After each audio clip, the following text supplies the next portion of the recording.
So I want to tell you about a client of mine today and about how he used some of these strategies that I've been sharing with you to be able to significantly change his anxiety and in fact to be free from anxiety entirely.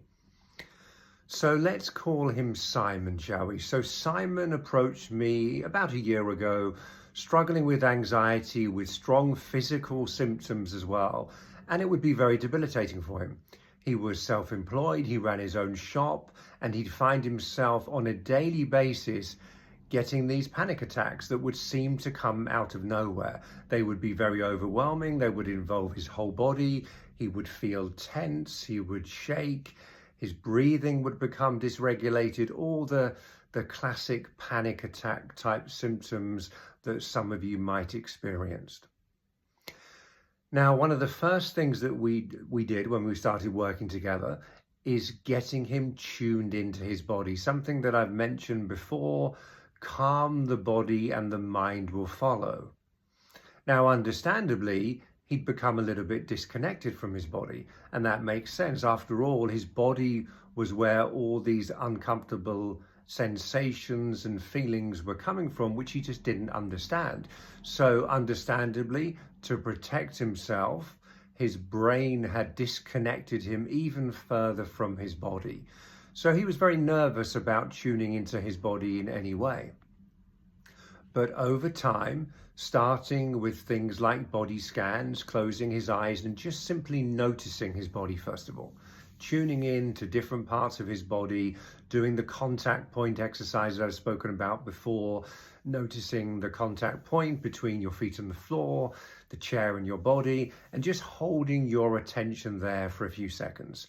And then tuning into different parts of your body, holding your attention on different parts of your body and just noticing any sensations that you notice. That was the first stage.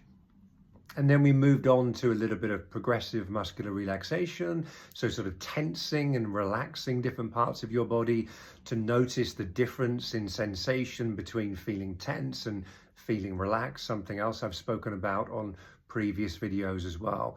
So we did a reasonable amount of hours working on these particular techniques together, but also he did homework on this as well. He would go home and he would practice these techniques as well. And then I think after about 8 weeks or so, he came in to the session and he was very excited, uncharacteristically enthusiastic and excited. I knew something had happened and he was very excited to share with me what had happened. And he told me very proudly that the anxiety had gone. And what he did was tune into his body in the way that I described and slow down the whole process. So first of all, by doing this, what happened is he developed this observing, witnessing part of himself. What was happening previously is the panic attack was coming along. It was hijacking his whole body. Within seconds, he was giving full attention to that experience and he was overwhelmed. Now what was happening, because he had more body awareness, he tuned into his body and he realized something that he didn't know before. Instead of this anxiety taking over his whole body in the way that it felt before, he noticed that it started with his feet.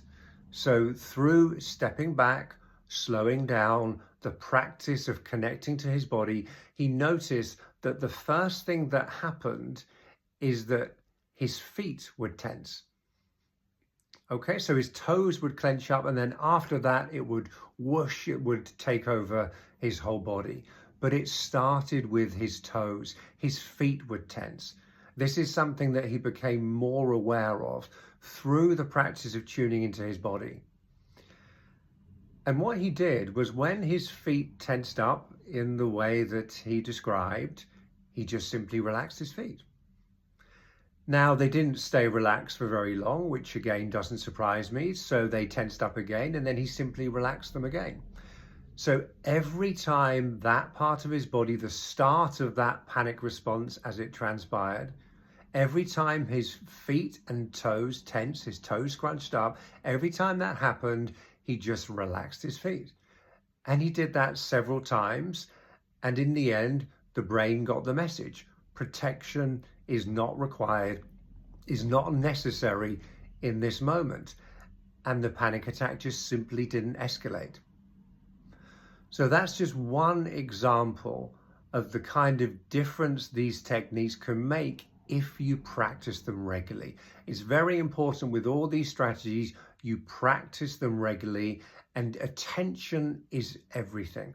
What you pay attention to, not just the stories you tell yourself about the things that happen to you, but also what you're focusing on in any given moment. Anxiety has a tendency to hijack and hold your attention. With practice, you can develop this observing, curious, witnessing part of you that can just notice and observe what's happening rather than being involved in that whole experience of anxiety. Once you can do that, then you can find that you're able to direct your attention in different ways, and the anxiety loses its hold over you, and the brain learns that protection is not required. You just have an over-enthusiastic, overprotective brain that's trying to help you. The brain is always trying to help you in some way, but that assistance is simply not required.